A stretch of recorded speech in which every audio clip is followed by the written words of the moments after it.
It's 1:30. I'm going to go ahead and call the meeting, this meeting of the Transportation Authority to order. Madam Clerk, if you could please take the roll. Good afternoon, directors. Director Carr? Frost? Here. Gatewood? Here. Guetta? Here. Hanson? Harris? Here. Howell? Here. Hume? Here. Kennedy? Here. Miller? Here. Natoli? Here. Peters? Here. Santu? Here. Chenier? Here. Cerna? Here. And Swin. Here. Thank you. Okay, Vice Chair Natoli, would you mind leading us in the pledge? All right. I pledge allegiance to the flag of the United States of America and to the republic for which it stands, one nation, under God, indivisible, with liberty and justice for all. Thank you. And Madam Clerk, would you please read the cable statement? This meeting of the Sacramento Transportation Authority is cablecast live on Metro Cable 14, the local government affairs channel on the Comcast Consolidated Communications and AT&T Uverse cable systems. The meeting is closed captioned and webcast at sacmetrocable.tv. Today's meeting will replay Saturday, February 29th at 4 p.m. and Monday, March 2nd at 9 a.m. on Channel 14. Members of the audience wishing to address the board may sign up using the speaker cards located in the back of the room. Please speak into the microphone when addressing the board and state your name for the record. Thank you very much. Okay. For item 1, we have comments on not on the agenda from the public. I have one speaker signed up to speak at this time, Jeffrey Tartagia. If anyone else would like to speak, please turn in the speaker slip now. Thank you. Hi, Jeffrey. Well, board, I hopefully will go back to another meeting, but we'll see what you guys come up with and do. Yesterday was the state on mobility options and privacy. Enlightening, interesting to see the constant bit of information that at the state capitol keeps flowing and some of the amazing decisions. But to this body, I'm going to emphasize to you, make it simple. Right now, you've got for the Los Rios where they did simply 2 flyers out there. One announcing what their needs were, and one was what their objective of wanting bond measures for. You've got so many projects in through here, I do not know how you're going to make it a simple sheet. But if you get to the point of getting a, should we say, initiative, make it simple. Like I said, suggested, this is a transportation tax, for Sacramento. It's that simple. It seems like you make it so complicated. That's my public comment. Thank you, Jeffrey. That's all I have for this item. Next item, number 2, Executive Director's Report. Mr. Kempton. Mr. Chair and members, I can be very brief. Mike. Microphone. You have to lean in. It is on? Mm-hmm. All right. Okay. Is that better? All right. Sorry. 2 items on the Executive Director's Report. First of all, the City of Rancho Cordova is submitting an application for a federal infra grant for a 4-lane project improving White Rock Road and asked for a letter of support from the authority for that grant after determining that this was the only grant request for the infra program in our from entities in our agency. We did submit a letter of support, as that is consistent with our policies and principles relative to encouraging the leveraging of additional state and federal dollars.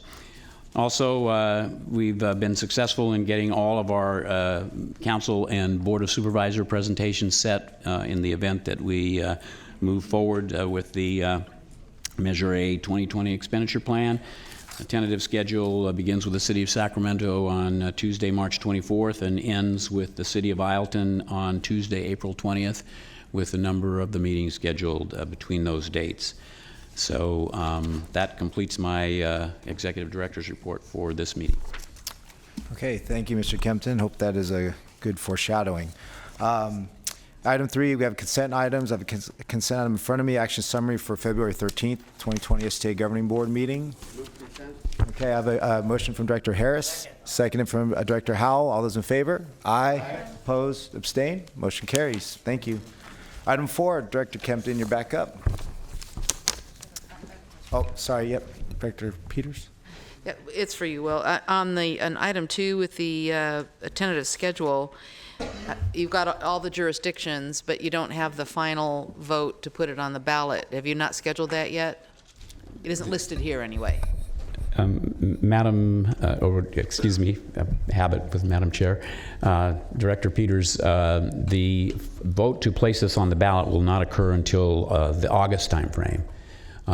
This is the... But I understand when it has to be on, but it's not on this schedule, so I just wondered whether you have reserved time from the clerk at the county. I have not, Okay. but I will. I believe July 28th is our last meeting before the deadline.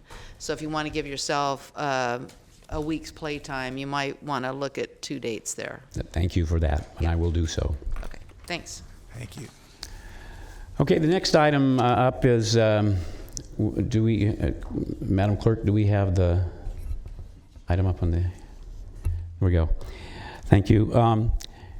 The next item up is the status of the development of the proposed Measure A 2020 Ordinance and Transportation Expenditure Plan.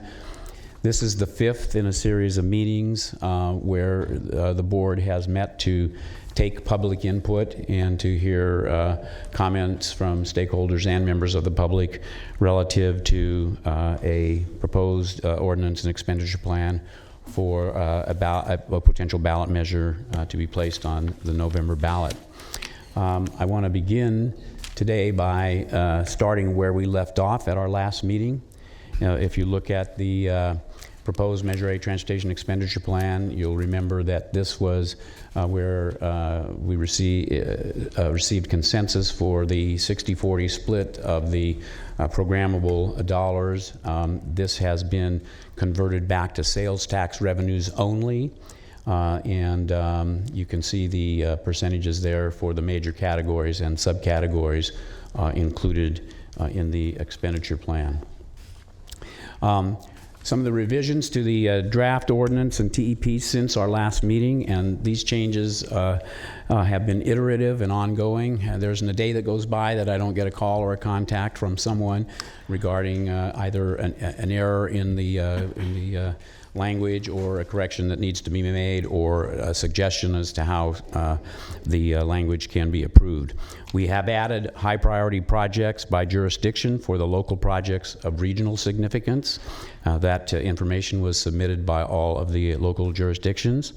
We have added revised language reflecting agreement among all parties for the description of senior and disabled transportation services and the distribution of revenues for that purpose. And we have included word, phrase, description changes throughout the ordinance and the TEP, as I said, based on stakeholder and public input. That process is expected to continue all the way through the end of this process that we've been engaged in. I do want to talk about a proposed revenue estimate adjustment.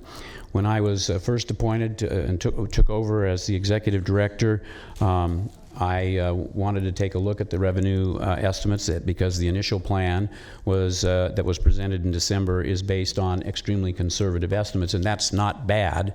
I think we've had some experience with expenditure plans for transportation sales tax measures in the county that tell us we do need to be conservative, and so that's where we want to stay, of course.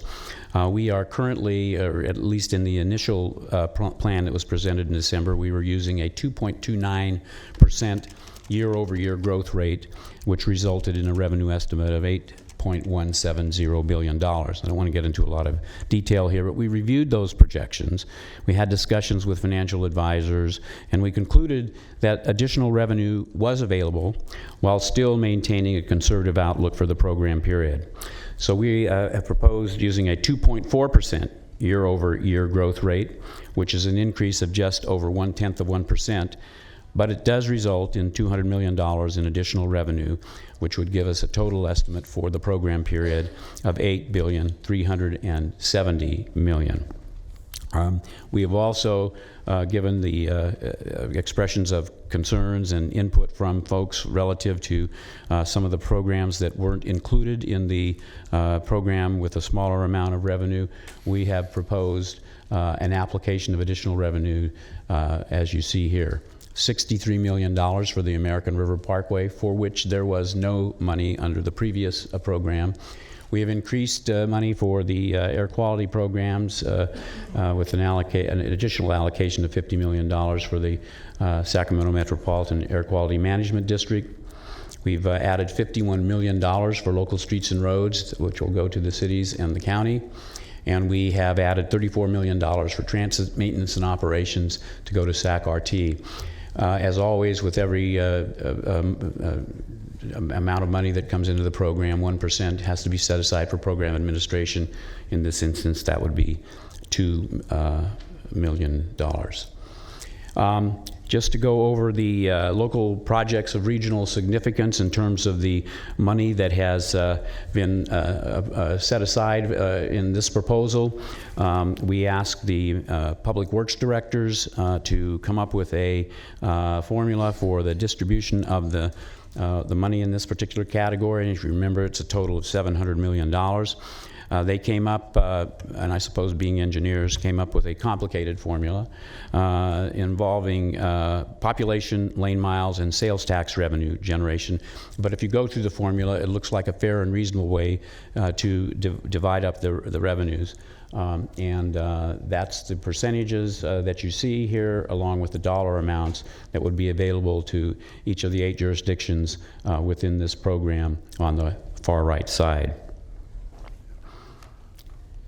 And here is a combination of the both local projects of regional significance combined with the local street road repair and transformative system improvements, which are in the local streets and roads piece of this.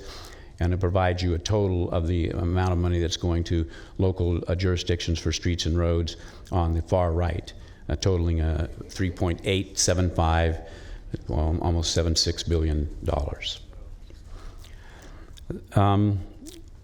And then this represents the revised Measure A Transportation Expenditure Plan after those changes that we just discussed have been made, and with the additional revenue added.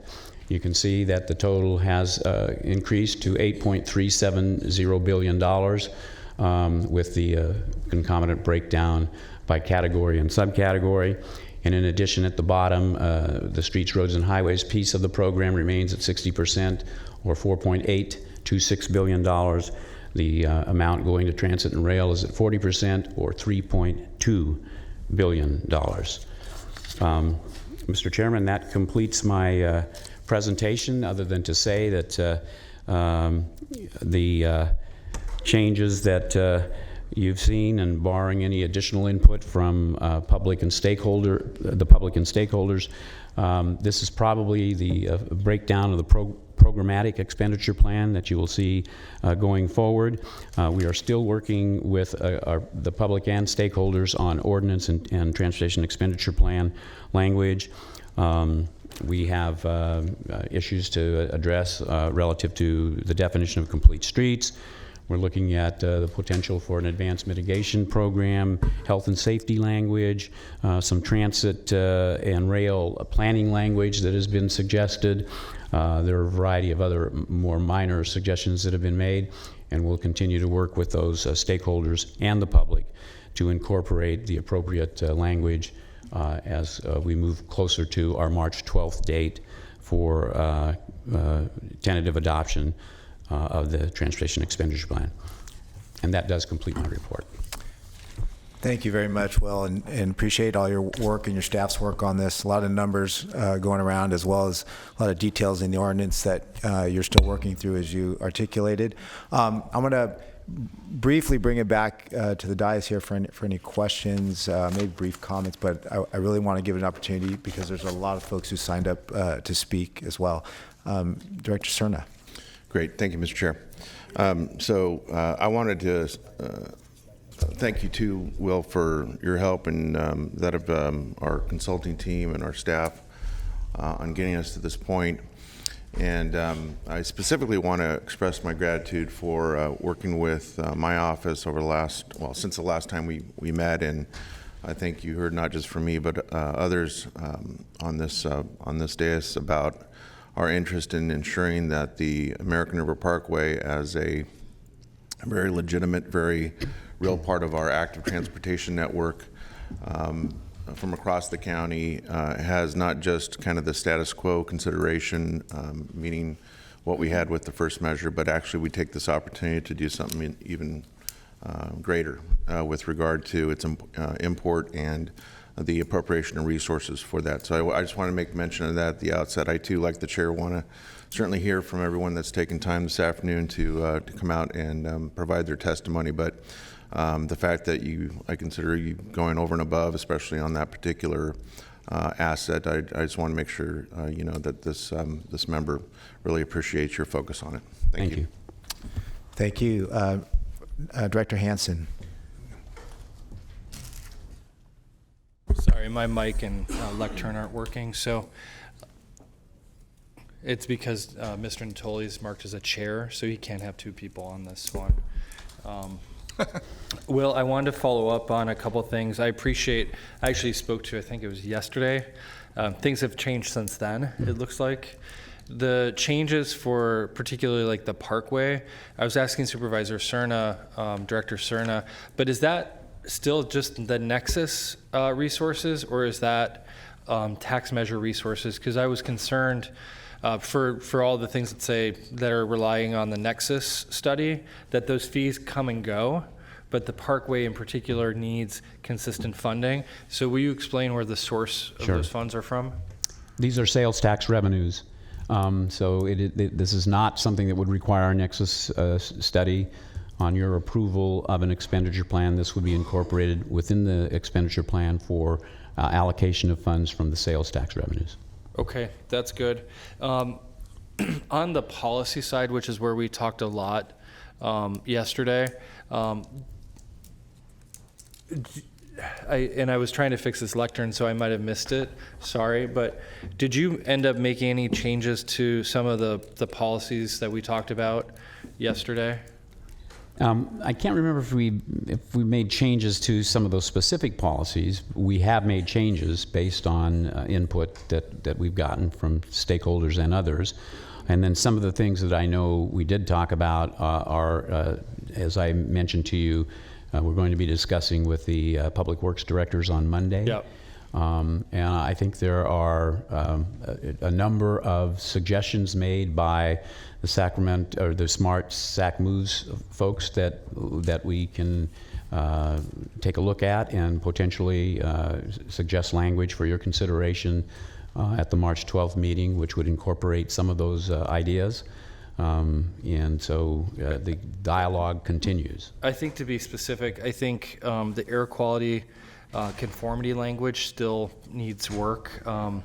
I don't know to the extent that SACOG consulting with the district can help us have robust language here to make sure that we protect our attainment and the maintenance of all our state and federal funds related to air quality conformity. And then the consistency with the SCS, those are two big ones. I think those are kind of measured by VMT to some extent, and the Office of Planning and Research at the state has a very robust tool there.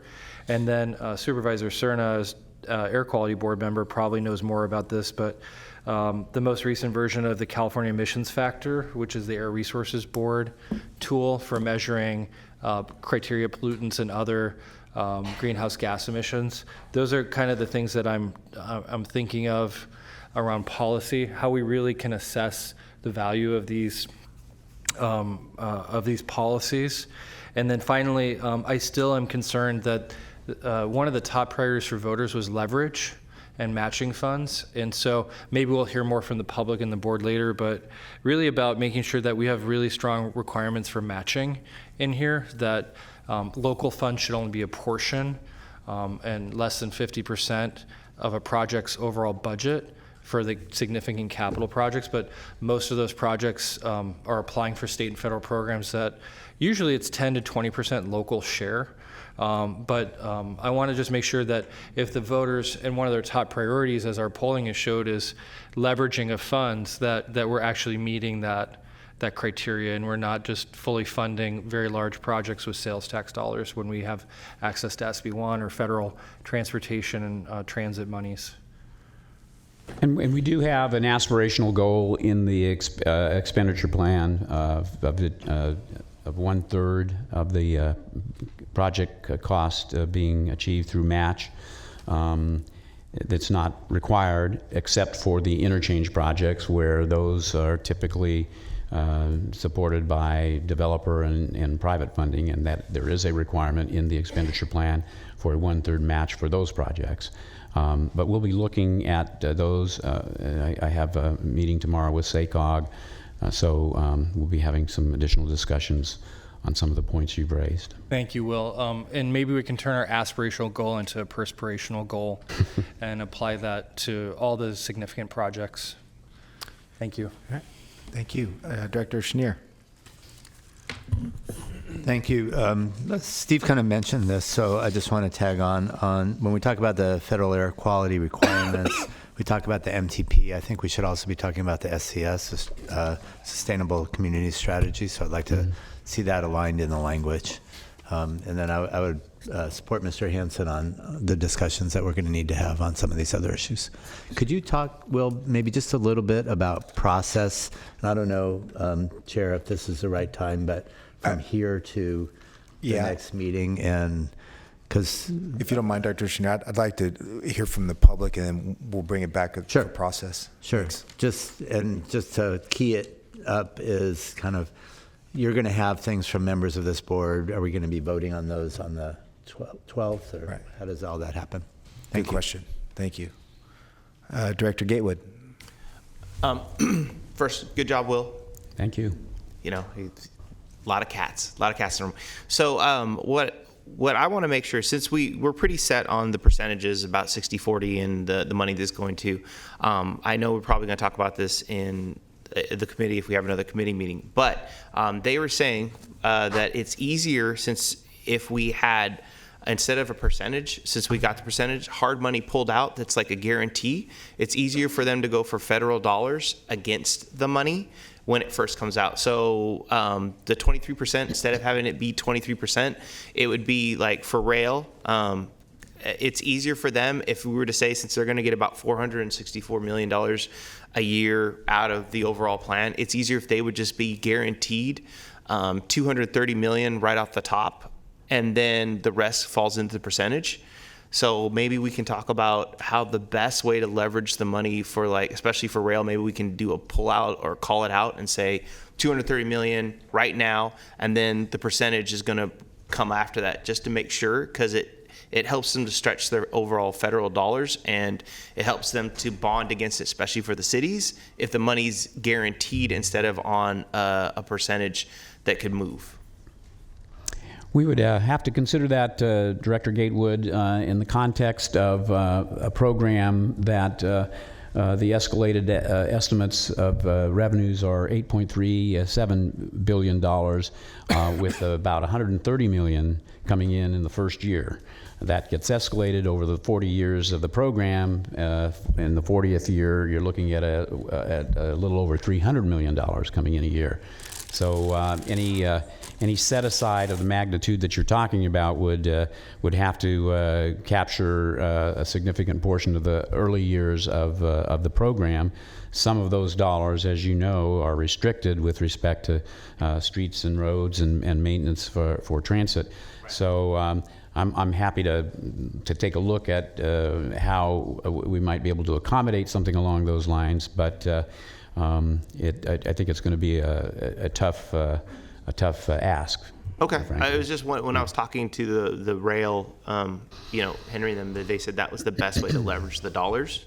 And since this is one of our big things we can actually get federal dollars for, I mean, the better, the more money we can get from the federal government and other bonding and impact for our cities is what we really want to go for. There are bonding provisions built into the expenditure plan and ordinance. However, bonding has a cost, as you well know, I'm sure, as a city official, and we would have to we would have to be very careful, I think, in terms of how much we chose to bring up front, because you'd have to take the debt service out of some other category of the program in order to be able to bond for a significant amount of money. Okay. Thank you very much. Thanks, Will. We'll come back to you in a minute. I want to go to our speakers now. I've got, last count, about 30 speakers signed up, so I'm going to take the liberty and we're going to give 2 minutes for everybody to speak. And my first speaker is Jeffrey Tartagia. You're second bite at the apple here, Jeffrey. And then next speaker is Wayne Lewis.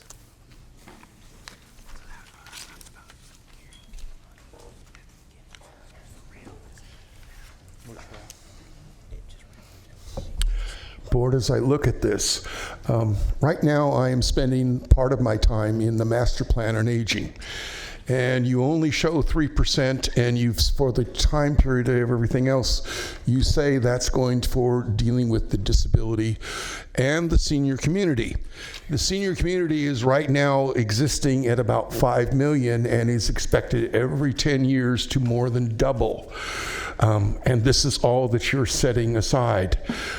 I just bring that up to your attention is where and when you need to recognize that you are having an overwhelming number of seniors, and you do not seem, it's had not in the past been adequate to deal with seniors in resourcing their transportation needs. I bring it particularly to the South area as well as to some other areas about meeting transportation needs. I just alert you that, you're doing this. Please make sure you understand what you are doing on this measure. And again, let's get it. I do want a transportation tax going here. Please, Sacramento, we need it desperately. Thank you. Thank you for championing our seniors as well. Mr. Lewis, and then followed by Leah Barrett. Good afternoon, Chair Soon and members of the board. I'm Wayne Lewis, representing Caltrans. First, I'd like to thank all of you for the years-long effort that has gotten us to this point where we have a solid expenditure plan that I think the public can approve. Caltrans supports the expenditure plan as presented. Like everybody else, all the other stakeholders, we would have liked to have had more. We have hundreds of thousands of people using the freeway system in Sacramento every day, and they experience far too much congestion, but the amount designated for us in this expenditure plan will give us a good start on solving some of the most congested bottlenecks on Cap City Freeway and 5 to the airport. Thank you very much. Appreciate your input and presence today. Hi, Leah. Hi. Good afternoon. My name is Leah Bear, and I'm the Deputy Director of the 50 Corridor Transportation Management Association. As you may recall, at the last meeting, I requested a 0.1% funding allocation for the Regional Transportation Management Associations. I'm here today to renew that call to action. In the face of unprecedented population and climate challenges in the next 40 years, we're tackling problems that require multifaceted solutions on a number of fronts.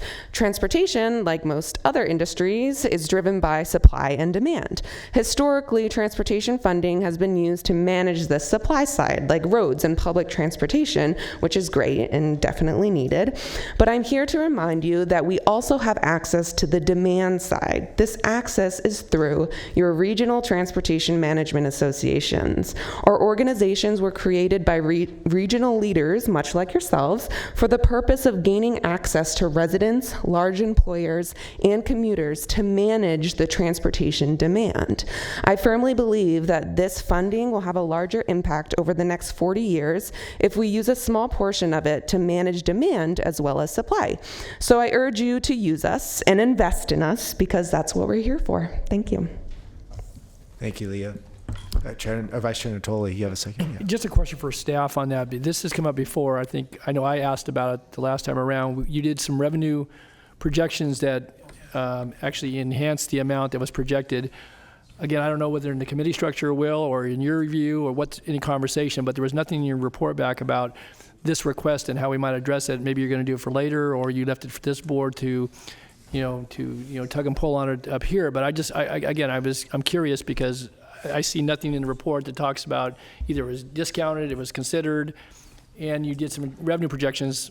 I assume for the amount being offered here, those revenue projections could have included some for TMAs if that was a staff viewpoint and or a committee viewpoint. So I guess I'm curious where we stand with this request. This issue was actually brought up to the ad hoc committee,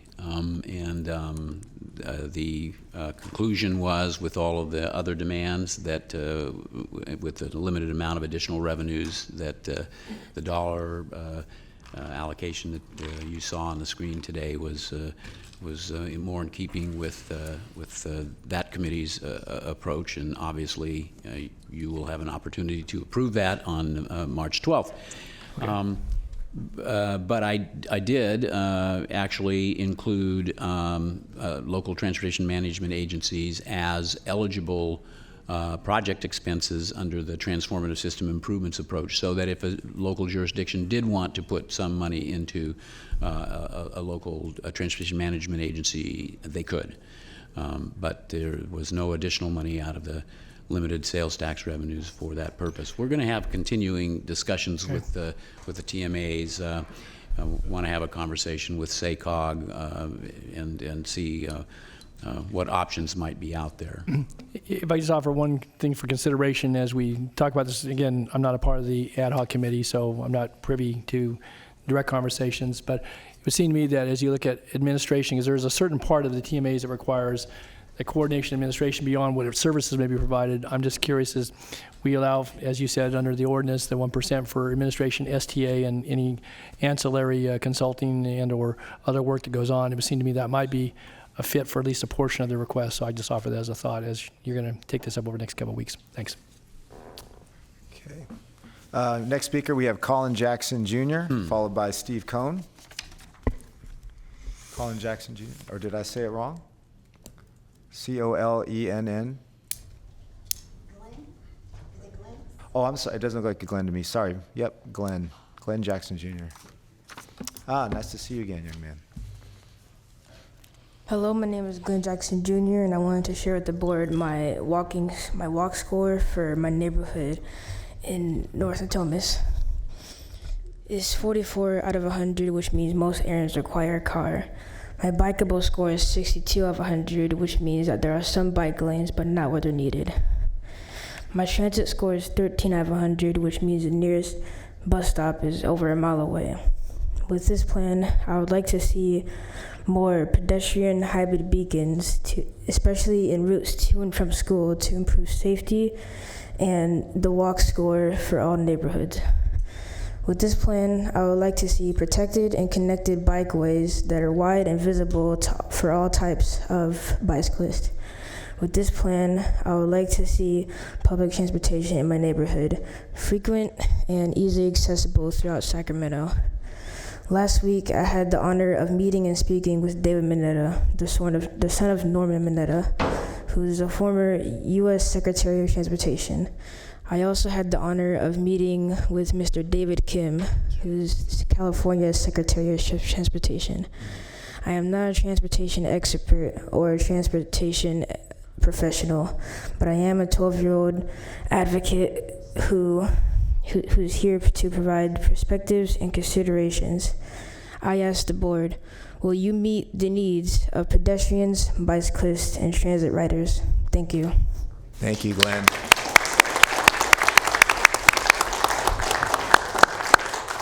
If you're not an expert yet, you're on your way to being one. Future Transportation Secretary. Yep. Next up, Steve Cohen. Good to see you, Steve. And after that, Roger Dickinson. Thank you. Glenn will be in his early 50s by the time we build out this system that we're talking about funding. So let's keep that in mind. I'm going to put up a chart that you have in the back of the comments that look better online.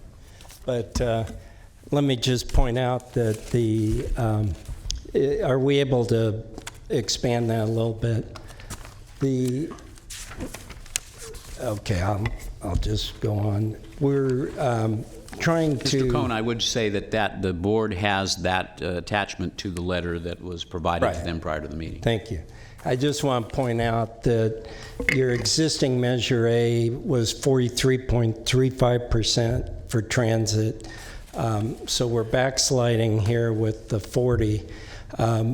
And not only that, but 9% was for bus and carpool lanes. So really over 50% if you combine the bus and carpool lanes.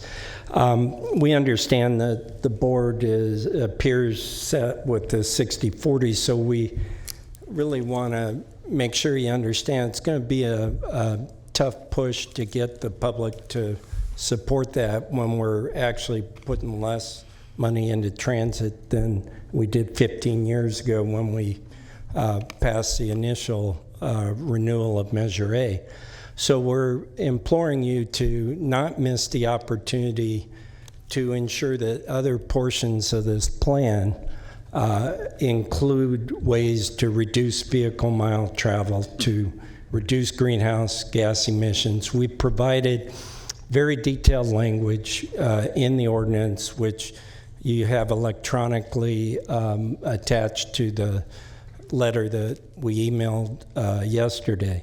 We'll continue to work with staff, but we want to emphasize how important it is to make sure that this is forward-thinking for the next 40 years and takes into account the need to address climate change. Thank you. Thank you. Next up, Roger Dickinson, followed by Tony Lee. Hi, Roger. Mr. Chair and members, thanks for the opportunity to speak. I just want to offer a couple thoughts for you today as you consider this and go forward. The first is to think beyond your jurisdictional boundaries. We have people who want to get to work from Del Paso Heights to Rancho Cordova. Ask yourselves whether this plan, when it's implemented, will make that feasible and reasonable. We have people who want to go from Elk Grove to Natomas and vice versa. Will this plan make that feasible and reasonable? You need to ask yourselves that in every respect, in every case, because frankly, citizens don't care where the artificial political boundaries are. They care where they need to go and want to go and how they're going to get there, what it's going to require. If the rural roads are in a state of perpetual deterioration, they're not going to blame just Mr. Natoli or whoever, assuming there is a successor to him, whoever comes after him. They're going to blame all of us for failing to address that very real need, while some jurisdictions have a much better time of it. Secondly, I encourage you to think, as Mr. Cohen did, about those policies that will be so important in the future, such as making sure that we are reducing VMT, that we have an advanced mitigation program, that we include complete streets in a meaningful way, because the failure to do so not only will hurt us with the voters, but it will put us in a position in the future where this policy and this plan are at risk from the state government, the federal government, the courts.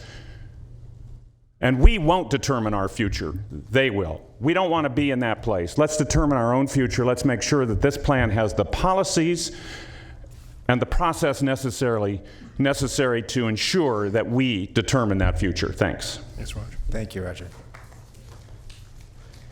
Mr. Tony Lee, followed by Samuel Murray. Good afternoon. Thank you, Board of Directors, for taking on this important issue and all of the work that you've done. I especially want to thank Director Hansen for his comments earlier regarding Smart Moves and Smart and SAC Moves comments. I'm a transportation planner. I'm new to Sacramento. One of the reasons that I chose to live in Midtown Sacramento is because of all the transit that's available in the complete streets and the bike lanes.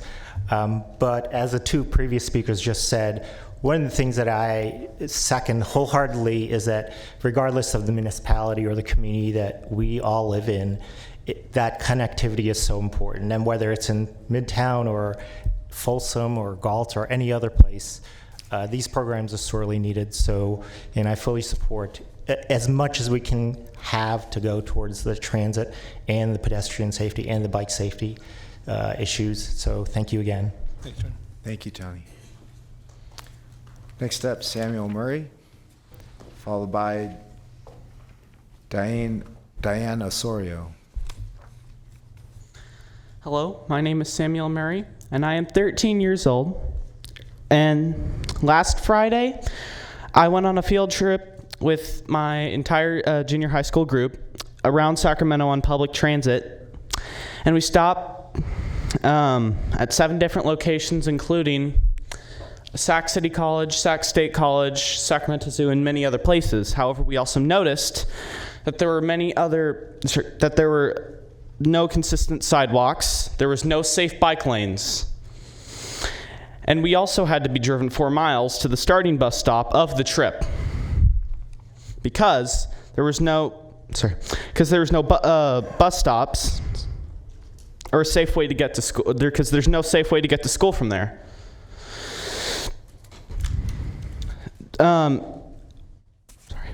I call for more funding to public transit, trains, and buses because it's going to give, and it's going to give more independence to people, adolescents, young adults, and without having to rely on people like their parents all the time to get them around safely. And it also has taken a toll on parents who have to take time out of their work, and especially ones who have to work minimum wage jobs to basically maintain a living and have to be there at their minimum wage job 24/7. What I am saying is this would make this would make the lives of so many people much easier. And one of the most common arguments is that for people who want to reduce funding to public transit is nobody takes public transit. More people would take it if it was funded more enough. And in reality, there are a whole lot more people that take public transit. That is why I call for more public transit and more sidewalks, more safe bike lanes, and more funding. Thank you. Thank you, Samuel. Samuel, we got Samuel. Good job. Hi, Diane. Hello. My name is Diane Osorio. I'm the Lode Chapter Director of the Sierra Club. Here once again, as you've heard, I don't think I have to repeat myself. We're not going away. We have activated our members. We culled only 13% of our members in this county, and we have so far 300 petitions. We are urging you to do the right thing. We're asking you for say rights to school, to work. Those are things that no matter what political preference you have, there are studies that show the economic implications of having a good public transit system, of investing in our current communities and growing up and instead of growing out. So we're still here. We're going to continue to be here until the last day. And thank you, everyone, for your support. I'm glad you are. Thank you. Jeremiah Roan, followed by Chris Holm.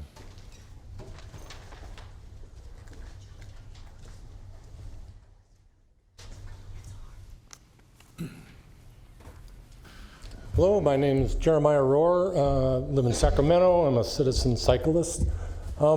Years ago, there was a great movie called that talked about "Build it and they will come," right? The Field of Dreams. Build it and they will come. For the past 40 or 50 years, we've been building highways, and guess what? Cars have come, and cars continue to come as we build more and more highways. We're under the fallacy that we add more lanes to reduce congestion, and that's absolutely incorrect in its thinking. As you add more lanes, all you get is more congestion. We have to think about different ways of doing this. The present tax right now started when I was young, and this tax right now will be around when this young man is older. We need to think about what's going to happen in the next 40 years. And again, we have to think about if we build it, they will come in transit, in bike lanes, in public transportation, in safe routes to school, and that kind of stuff.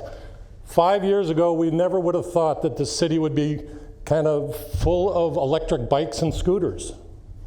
What are we going to do in the next 5 years when even more things get electrified and smaller and littler things get moving around?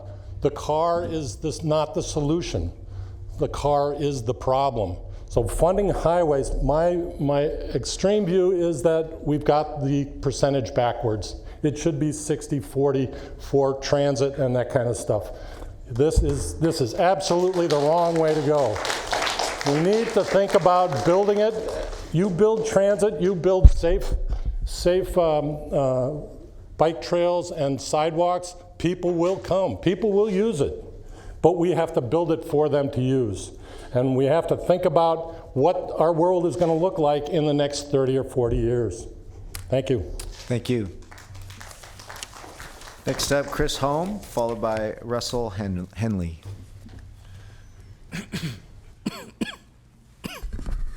Good afternoon. Good afternoon. My name is Chris Holm. I'm with Walk Sacramento and the Sac Moves Coalition. We need to be able to get around everywhere. Every one of us needs to be able to get wherever we want to go in the county safely, conveniently, and comfortably. Complete Streets is not only the street that provides safe, convenient, and comfortable travel for all users, but a policy, planning, and design approach that ensures streets are improved, reconstructed, and constructed to safely meet the needs of all users.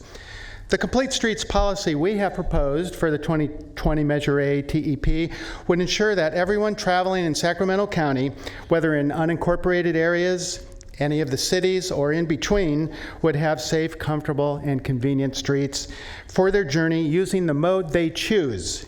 Our Complete Streets policy would require most local projects that, 1, reasonably safe travel along and across the way is provided. Bicycle, pedestrian, or active transportation advisory committees review and comment on the projects. And 3rd, planning and design of projects shall be consistent with local bicycle, pedestrian, transit, multimodal, and other relevant plans. There are exceptions to the Complete Streets policy, including their specific users are prohibited, cost would be disproportionate to the need or probable use, and accommodation is not needed based on objective factors such as low use due to land use or conflicts between modes. Our vision for bicycle and pedestrian safety, improved air quality, and reduced congestion will only be achieved if Complete Streets principles are systematically integrated into all road projects whenever feasible. To improve safety, options for mobility and access, economic opportunities and success, and for better public health, we ask you to support the plan proposed by the SMART and SAC Moves coalitions. Thank you. Thank you. Russell Henley, followed by Jacqueline Dewar. Thank you very much. Good afternoon, Mr. Chairman, authority members. My name is Russell Henley. I've been a Midtown Sacramento resident for 28 years and a bicycle commuter for 3rd grade. I'm a regular user of public transit, including for travel to outlying parts of the area, such as Rancho Cordova for shopping and recreational activities. I also do sometimes drive a car, by the way. I'm a member of the SMART SAC Moves Coalition, and I support their recommendations, in particular their original call that greater than 50% of the funds go for transit, bicycles, and pedestrians, including complete streets and safe routes to school. The 60-40 split of the current STA proposal is inadequate for transportation, or transit, bicycles, and pedestrians, given in particular our failure to meet air quality standards in this region and the need to address climate change. I want to emphasize in particular for my City of Sacramento representatives on this body that the current STA proposal does not appear to meet the standards that were established in the city's December 2019 resolution regarding transportation expenditures. And further, it also seems to fall short of the recommendations that are coming from the Mayor's Commission on Climate Change. This tax measure will be in place for 40 years, as a number of folks have emphasized. I'll probably be dead by then. But still, it's critical that it look forward to a public transit, a bicycle and pedestrian future that will come with clean air and mitigated climate change, and that we not look backward towards an auto-centric past that results in high pollution levels and continues to contribute to climate change. Thank you very much. Thank you. Next up, we have Jacqueline Dewar, followed by Patrick Gill. Good afternoon. Good afternoon. I'm a resident of the city of Sacramento, and every day I'm a pedestrian. Most days I'm a cyclist. Occasionally, I get to ride public transit, although my neighborhood isn't as well served by public transit as I would very much like it to be. And I am occasionally an auto driver, and I'm getting into that age group where you're not going to want me driving on the streets if we want to get to Vision Zero.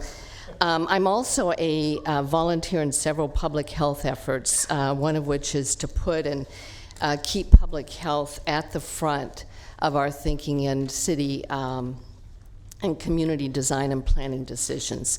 So what do we know about public health perspectives on public and active transportation investments? If we are serious about safety and reducing injuries and deaths, that is getting to Vision Zero, your board will vote for a robust and smart guided investment in public transit and active transportation infrastructure. If we're serious about reducing the health epidemics of obesity and the chronic diseases that we're increasingly burdened with, especially diabetes, which really is taxing not only our healthcare system, but our very economy. We're moving toward 20% GDP that healthcare is taking of our productivity. You again will vote for a robust investment in public and active transportation.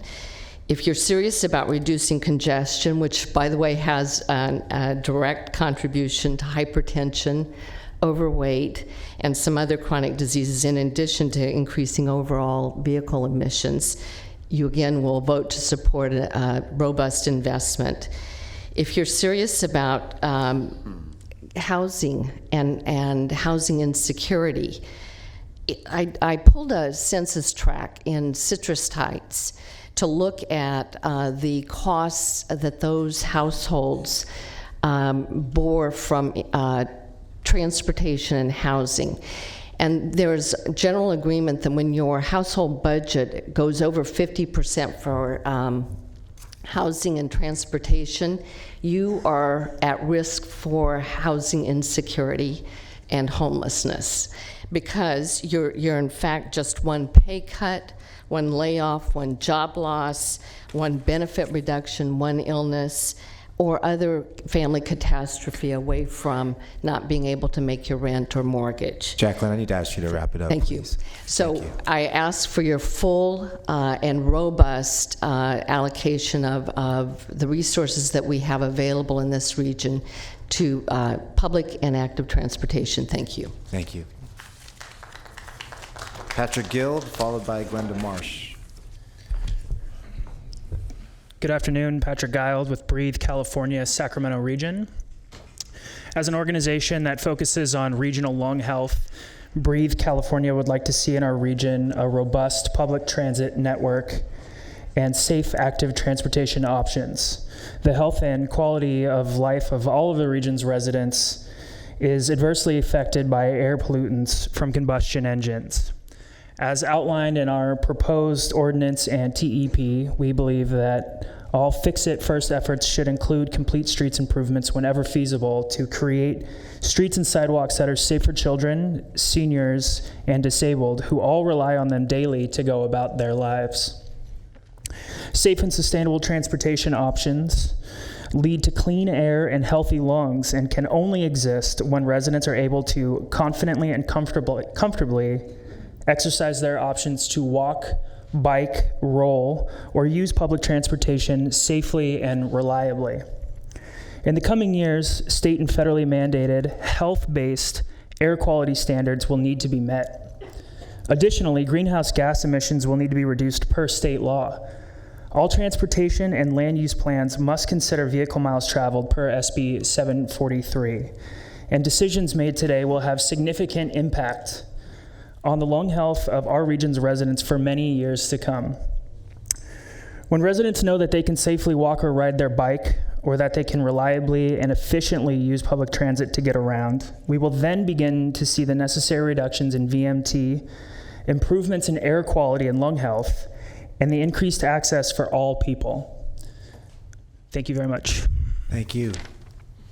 Next speaker, Glenda Marsh, followed by Allison McLeod. Thank you, board members. Glenda Marsh with Sacramento Metro Advocates for Rail and Transit. So at this juncture, we are very interested in continuing to work with the board and staff on the very valuable policy items, policy language that we would like to see incorporated. Our coalition's vision is that most Sacramento County residents will be within a transit ride, a bike, or a walk to most everything they need. And in order to get there, we need you as the elected officials who represent voters to require or to give direction to local jurisdictions to achieve those goals sooner rather than later. I am sure that most people would agree with me. I would be aghast to learn that the city and county staff would be directing when we will get bike lanes, when we will get sidewalks repaired, when we will get this kind of transportation system at their discretion. When they feel like it, 10 years from now, who knows what influences their decisions. I hope my elected officials that I elected to represent me, and I'm paying their salaries, I hope you guys are the ones who are in charge and can help give direction so that this measure is very specific and clear about what is to be expected to be done and when in regards to complete streets and safety and accessibility and delivery of this vision that we've shared. Thank you very much. Thank you. Next up, Allison McLeod, followed by Betsy Whelan. Hi. Hello, I'm Allison McLeod. I'm here on behalf of the ACE Commuter Rail Agency that's planning to extend new service into Sacramento County. We wanted to thank this board for your work to craft a transportation expenditure plan that provides a host of benefits to diverse communities and diverse travelers in this region.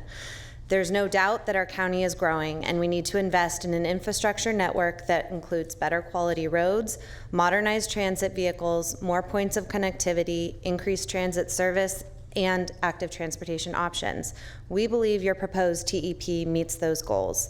Particularly with the ACE commuter rail service, having access to STA funds provides leverage to tap into additional funding sources from other nearby counties and federal grants.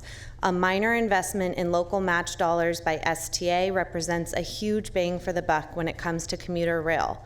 Similarly, the county must be ready to compete for other state and federal transit and road grants with local match dollars. Otherwise, Sacramento is leaving potential money on the table.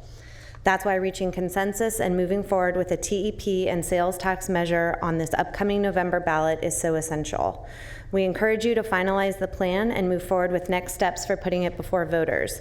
The local governments, agencies, and interests that are represented in the plan should now work together and work hard to educate the community how it will benefit in many different ways. Overall, we believe the proposed expenditure plan represents a comprehensive transportation vision for the future, one that is balanced and worth supporting. Thank you.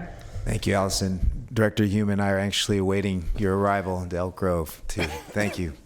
Betsy Whelan, followed by Annette Emery. Is the overhead on? Okay.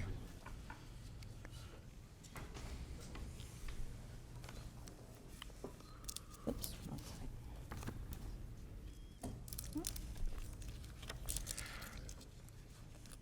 Okay, we'll sit down. Nice. Am I technologically challenged or by RT? No one's consulting me about smart technology or anything on roads, so don't worry about that. Is that okay, no. So I want to put, I want this language to appear. This reminds me of high school. Okay. Okay. So my name is Betsy Weiland, and I'm here today, hi, good afternoon, representing Save the American River Association, and I put up on the board for you an original Measure A renewal flyer that went out, and the language in that flyer, American River Parkway Bikeway Network Improvement Program. So on first blush, $63 million for the American River Parkway sounds great. But I think what Parkway advocates are going to have to weigh is $1 million guaranteed every year that's spent directly on repair, maintenance, and capital improvements. A trade-off for $63 million that at this point feels rather amorphous. We've done a great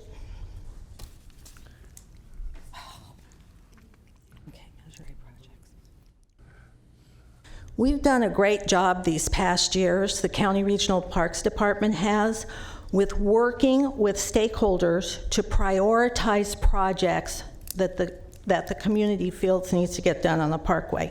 We have an enviable system right now.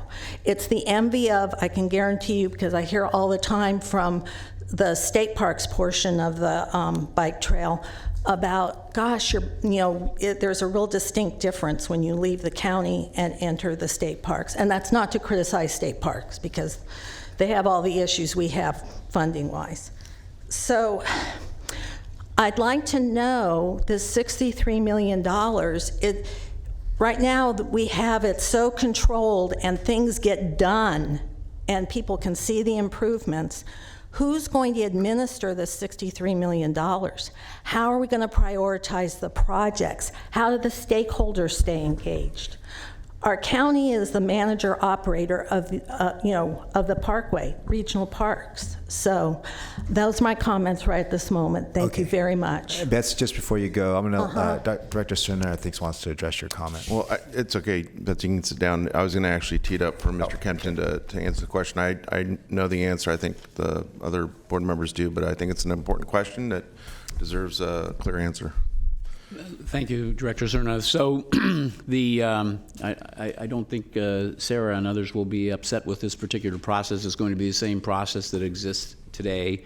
Out of the existing measure program, $1 million a year goes to the American River Parkway, and it goes to the county through the Department of Parks, Regional Parks. These dollars would be distributed in the same way, and that's included in the expenditure plan. They would be, when the measure goes into effect, there would be an additional $1 million provided through the end of the existing measure, and at that point it would increase to $2 million. So if this measure is successful, from April 1st of 2021, there will be $2 million going to the American River Parkway through March 31st of 2061. So just to put a bow on that, so fair to say then, Will, that it's not just a continuation of the same order of magnitude, same amount, but it's a doubling at a certain point in time, and it's administered by the same agency as it has been. In fact, the same agency that was on your logo, Betsy, that you threw up there in your last overhead. Thanks. Thank you. Before we leave this point, I was going to save this for last, but since we're on the subject, well, when we come back for the next meeting for final consideration, I'd like you to, you've gone over the high points of the plan very well, but I'd like you to talk about the transformative system improvements, specifically as pertains to pedestrian master plans, trails, bike paths, a lot of the things that are in this plan right now that folks may not be aware of, and is specifically called out in every single local jurisdiction in here.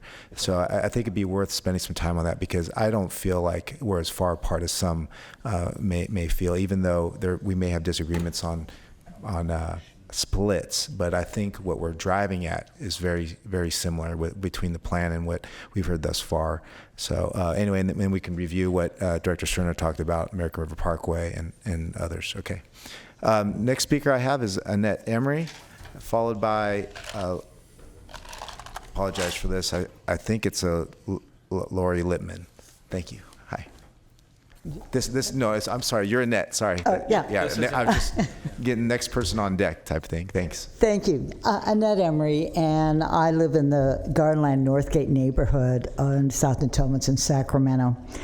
And we are a very traffic busy neighborhood. And you look around going, well, why aren't more people just walking to the store or trying to catch the bus or bicycling? And the reality is everybody's afraid to cross the street because the traffic is so aggressive. It's sort of everything goes into putting money into making sure cars can run smoothly, but that makes pedestrians and bicyclists go, heck no. I have a kid that was hit by a car and just scratches and bruises. It's, you know, something to put on his resume. But, you know, these are the sort of things that happen. On top of just being a neighborhood advocate, I used to be a senior transportation planner in the Division of Mass Transportation at Caltrans. I don't know how many decades I've heard about we need to put more money into transit, into bicycling. I remember when Federal Transit Administration first proposed this, and these were fighting words. And it never really gets there because people are stuck in their ways, and the only ways you're going to get people not stuck in their ways, they need to be kicked in the butt by seeing all of a sudden there are alternatives to getting in my car. And I can do this, and I can do it affordably, and I can do it safely, and I can feel like this is something that will really, that helps my life. I used to always take the bus when I worked downtown. I read the newspaper, I read novels, talked to people. It was a good way to spend my time.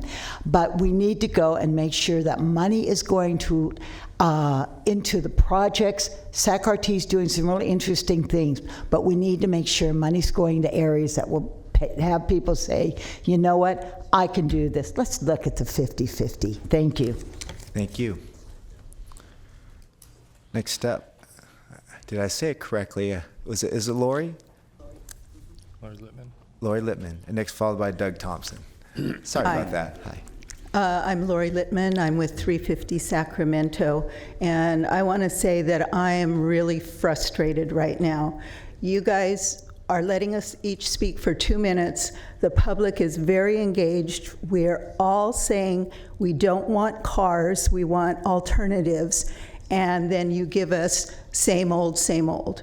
What is missing here is a vision. You're talking about a wish list of pet projects, many of them cars that are roads that are totally unnecessary if you had a vision for helping us move off of this way that is destroying the earth.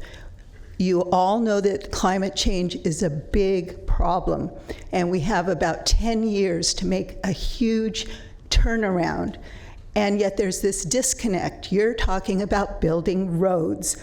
The Mayor's Commission came up with a really good idea. They have plans to take 60% of car trips off the road by 2030. If we do that, we don't need new roads. We don't need new highways. We don't need the connectors. In fact, there will be space to make parks and things out of what is now roads. Right now, you're locking in 40 years of more carbon in our atmosphere. In 40 years, we may not even exist. There's a threat of extinction. And I am frustrated. That's a nice way of putting it. I am really frustrated with where this is going. I think you have to step back and go back to the drawing board and look at a big vision of how you can move our region to carbon zero in 10 years. Thank you. Thank you. Doug Thompson, followed by Deborah Banks. Good afternoon. So I just wanted to consider what circumstances we'll face in the out year of this set of projects, 2060. And science tells us we can expect extreme heat to become more common in the summer months. In the cooler months, higher risk of flooding because storms will pack more rain, which will give us relief from the drought years, but will also be threatened by saltwater intrusion in the delta. So in short, our way of life will be at least different. The transportation decisions that you place before voters have bearing on how different. So we can choose a path that contributes to accelerating those impacts. Adding and widening roads grows VMT, or we as a county can choose a path that helps to mitigate the impacts of climate change, as well as the urban heat island impacts of adding pavement. I realize the path of mitigation requires a shift in thinking about how we grow, how we serve the needs of mobility.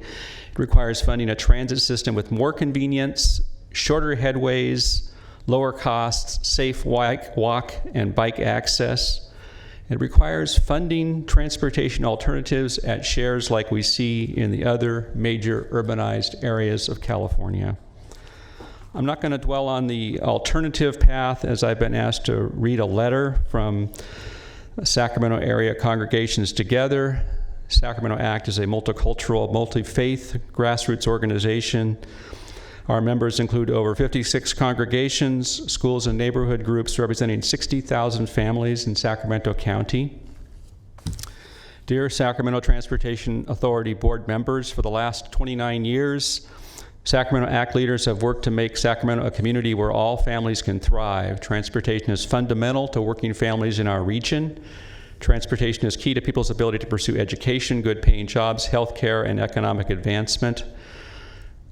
The STA Board of Directors should prioritize a transportation system that is clean and green, affordable, safe, and provides efficient transportation options.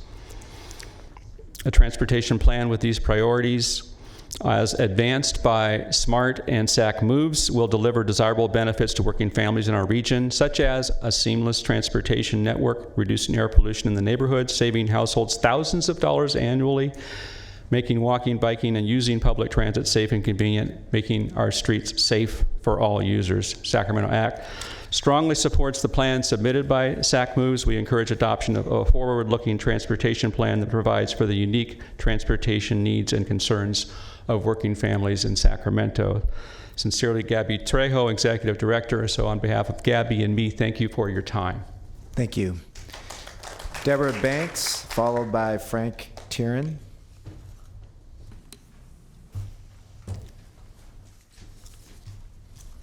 Afternoon, everyone. I'm Deb Banks, and I'm the Executive Director of SABA, the Sacramento Area Bicycle Advocates. We're a member of the SAC Moves SMART Coalition as well. It's hot out there today. Hasn't rained in a long time.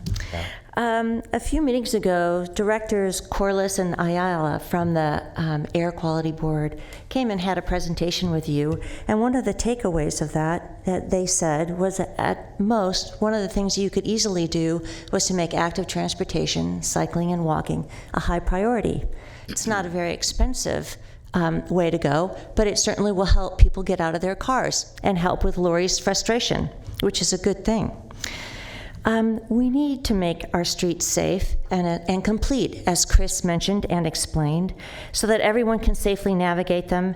And I have a personal experience with this. A number of years ago, I was hit by a car, more than cuts and bruises.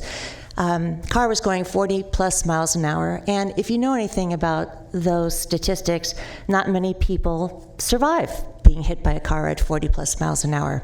I'm lucky that I did, and it was life-changing and expensive, might I also add. 3 years of physical therapy, wheelchairs, crutches, learning how to walk again. I can now stand before you and encourage you to work on making our streets safe, making them complete, so that the kinds of injuries that I sustained won't happen to anyone else again. Thanks. Thank you. I'm glad you bounced back. Frank Tieran, followed by Mary Topple.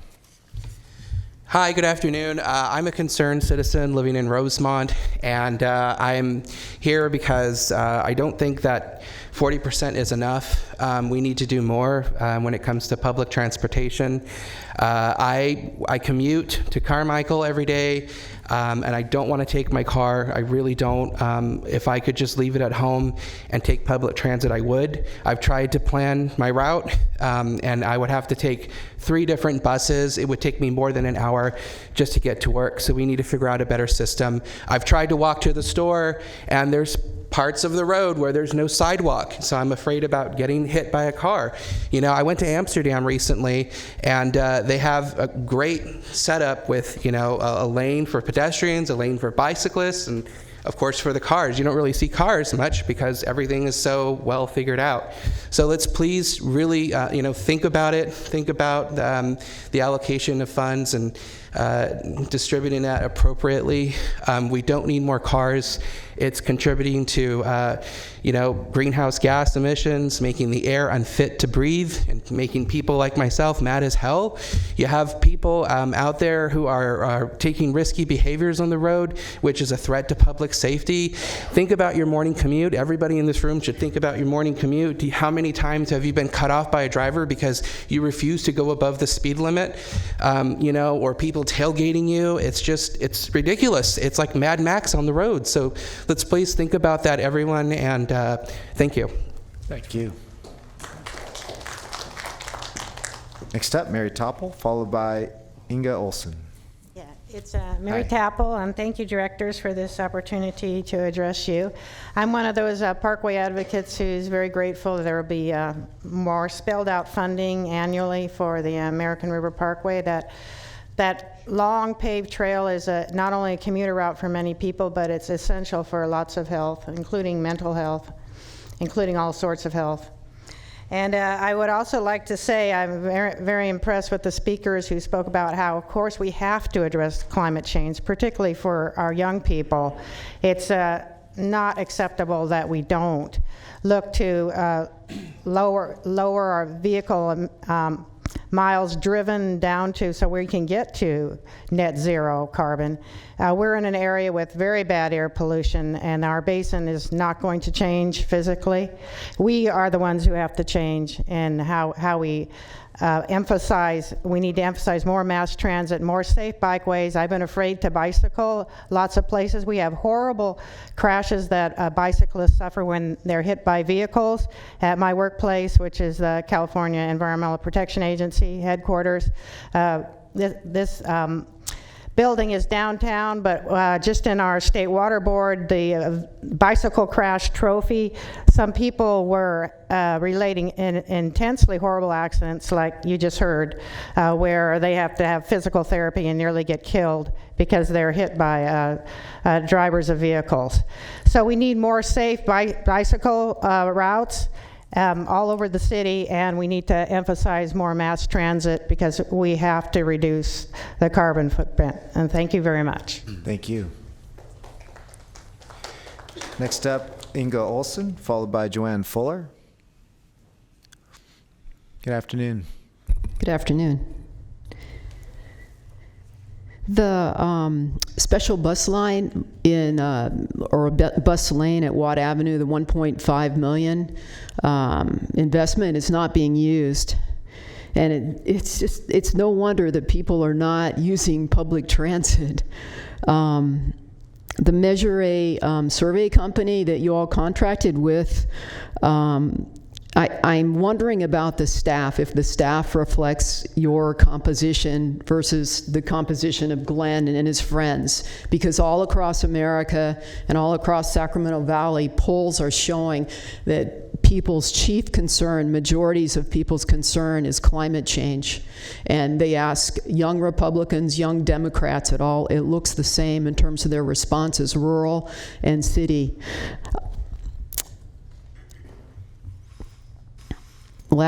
About a month ago, the city of Sacramento passed an emergency climate declaration, but in your proposal, it doesn't reflect that we're in an emergency in terms of climate in the world. The last measure, I didn't vote for it because it didn't have enough public transit. I'm going to wait and see what SAC Moves and SMART, what they're able to negotiate with you before I determine my vote, but whatever they recommend, I'm going to advocate for all the climate activists that I'm connected with to either vote for or vote against. So I'm really hoping that you will make some significant changes in your proposal. Thanks. Thank you. Joanne Fuller, hi, good afternoon. Good afternoon. I'm Joanne Fuller. I live in Director Peters' district.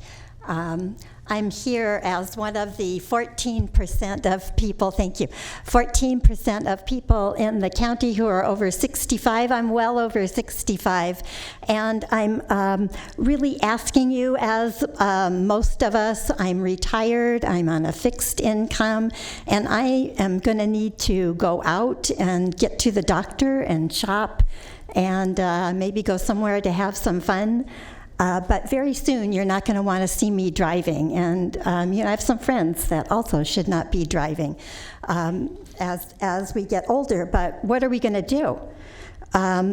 It seems like you all are condemning us to breathe bad air, that you're asking us to walk on dangerous, unsafe streets, that you're keeping us from a legacy where we can be proud of reducing greenhouse gases and vehicle miles traveled. Instead, I'm asking on behalf of the 14% of people in the county over 65 that you prioritize some public transportation for us and better and safer streets. Thank you. Thank you. Next up, Kelly Cohen, followed by Elise Fandrich.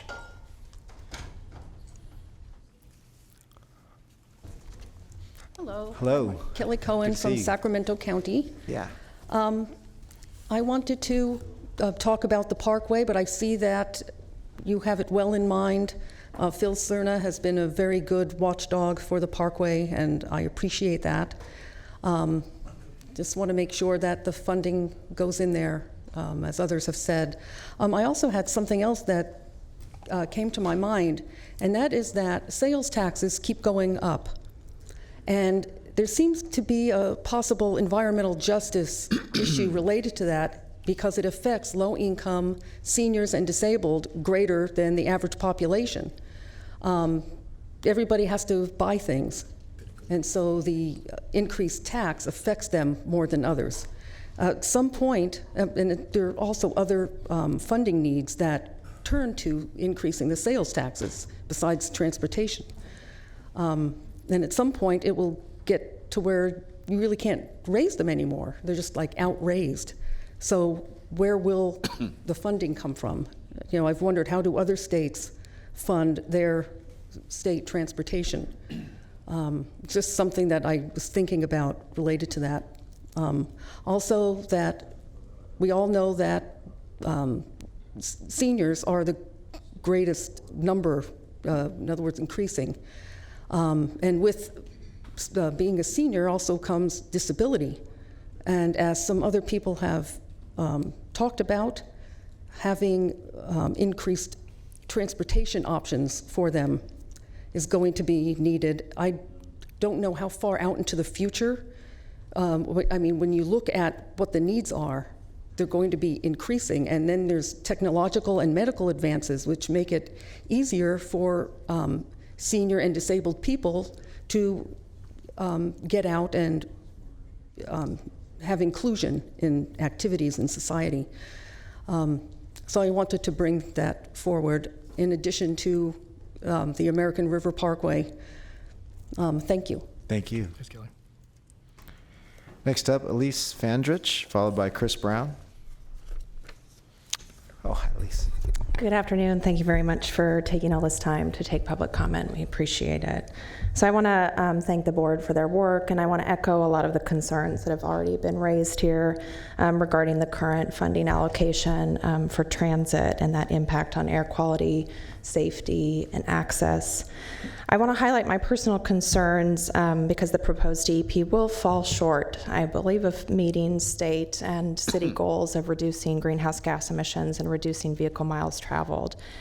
So, we have a limited time frame, as others have mentioned, to dramatically reduce emissions in this region. And this board, I think, has a duty to really closely scrutinize how every single dollar is spent on these transportation projects to ensure that we're accomplishing the dual goals of increasing mobility for all of our regional residents, as well as reducing the impact of climate change on this region.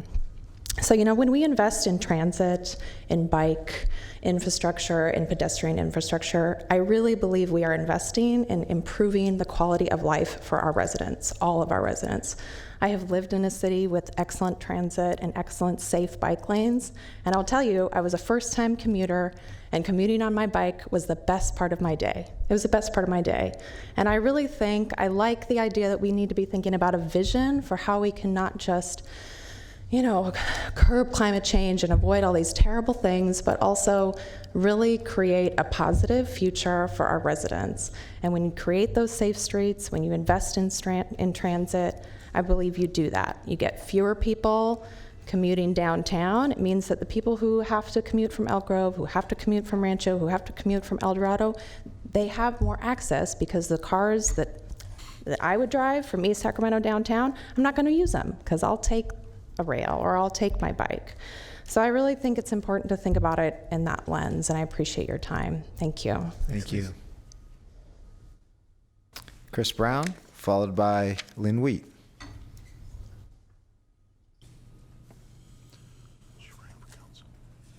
Good afternoon. I'm Chris Brown, live over in Oak Park, and member of the Sacramento Climate Coalition. I guess the best option on the table today is the one being proposed by the two groups, SACMUS and the Smart Coalition. And so I'll support that. But quite frankly, like others who've spoken to you today, I'm frustrated because we've just watched more than 1 billion animals lose their lives in Australia. Brush fires that burned an area the size of Korea. In 3 months, they've emitted all the carbon that they would emit from transportation in 1 year. This is climate change happening now. We have 102 million dead trees in the Sierra Nevada that are just waiting for the wrong spark. And we are at the beginning of another drought year. Now, your decision in front of you is focused on a very narrow part of the solution, but it can only be part of the solution if it moves us away from gas and fossil fuel powered vehicles and moves us into a world where we're not putting more carbon in the atmosphere, because we're getting it from the existing climate change catastrophes that are going to keep happening until humans change our behavior and have a vision of ourselves cooperating with the planet we live on in order to put carbon back in the ground and quit emitting it. Now, the 50-50 isn't that full vision, but it's a lot better than 60-40. And I know, like Inga said, there'll be a lot of people who won't vote for this if it's 60-40. And you have a high bar to leap at 67% of the vote. Remember that to inspire people to get out and vote for you, it has to be something they want. Thank you. Next speaker, Lynn Wheat, followed by Jennifer Wood. We have an actual Elk Grovian in the audience. I'm very proud of that. Yes, Lynn Wheat Thank you. from suburban sprawl Elk Grove. I have been advocating for public transportation and in particular light rail since we became a city, because I thought that was the direction that we really needed to go, looking at what was going on with the traffic. And so I'm still trying to advocate for that. And interestingly enough, I went to a meeting last night and our city's hired a consultant from LA to rethink our SEPA area that was to be our employment center. So he put some nice schematics up, and one of the schematics showed light rail going down onto Camera Road.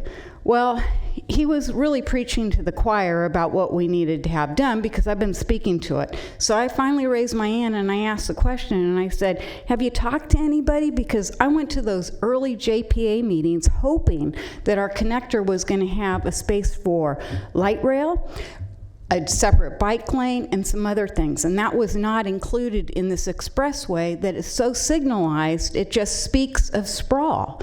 history repeating itself. Do we really want to become LA? So I'd like to suggest, you've heard, there's a lot of old people living in this county, and there's a lot of young people living in this county, and a lot of them are voters, and they're not interested in new roads and more traffic. They're interested in other means of getting around. So if you really want this to pass, I think that you need to do the will of the people and not the will of some special interest groups. Thank you. Thank you, Lynn.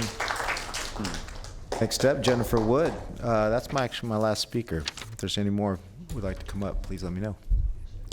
Thank you, Chair, and thank you, board members. My name's Jennifer Wood, and I'm a resident of the city and a volunteer with Sacramento Chapter of Citizens Climate Lobby. And of course, we're concerned about climate risk to our economy, to our health, to our prosperity. And I'm here to support the SACMove Smart Coalition proposals. I mean, it's the bare minimum, you know. We'd probably definitely would like to see more transit, more walkable, livable community funding. But this would be the bare minimum that I personally would support, really, to create a resilient and livable transportation in the future.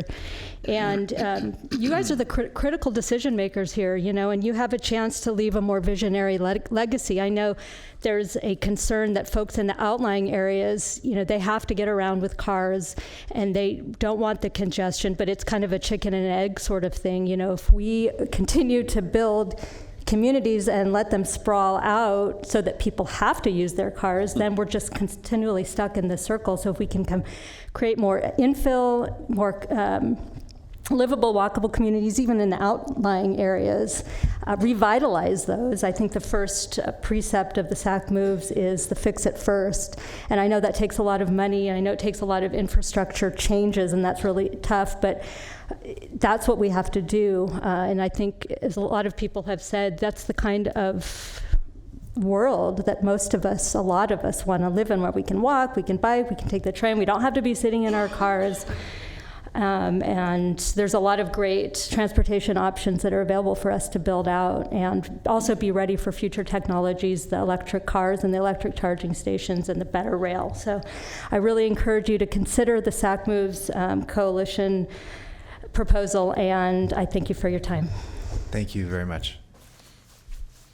Okay, that's the last speaker I had. We're not taking action on this today. I want to bring it back to the dais for any comments from my colleagues up here.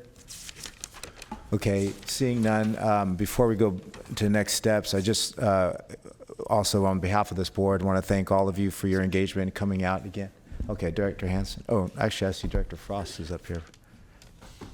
Okay, I just wanted, a couple meetings ago, we had the conversation around the Public Utilities Commission and whether or not we could write that PUC 180203 or 207 out of the ordinance, and if we did write it out, would we still operate under the PUC? So I wanted to come back and just get some clarification.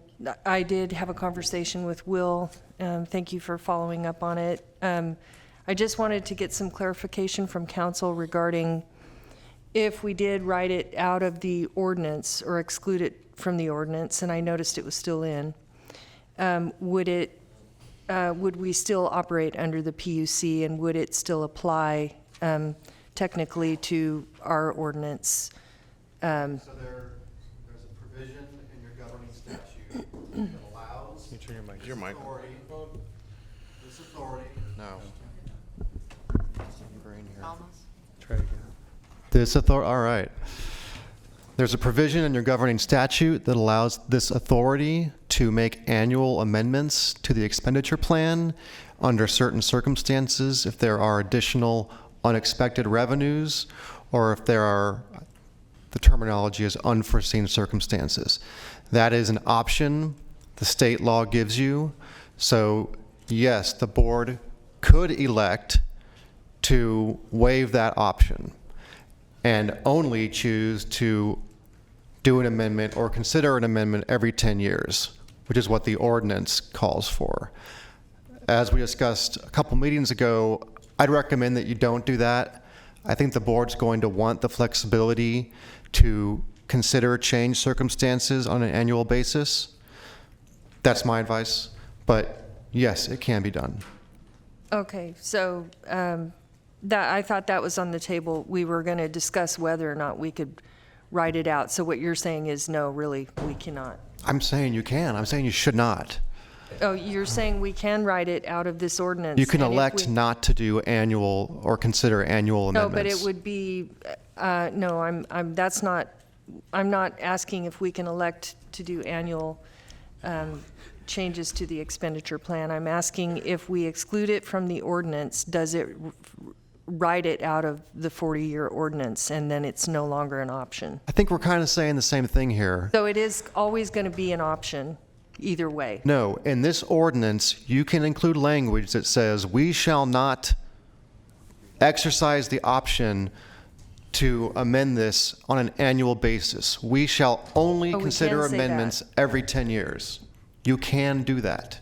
Okay, but with the way it's specifically worded at this time, it's still in there as an except. In the draft, It's an exception. in the draft materials that were sent a few days ago, yes, it still references I brought it that up 2 provision and meetings allows ago. for It's- annual. Okay, so we are not excluding it then, at this point in time?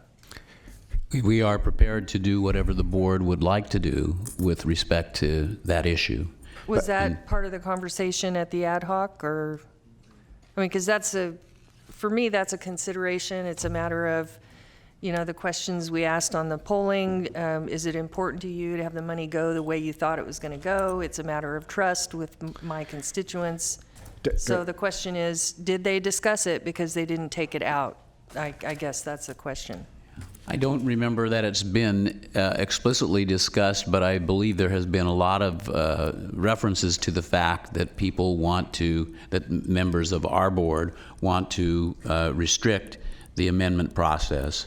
And we've got a 10-year process that's built into the plan, which I think, if I were to offer an opinion, would be the view of the majority of this board.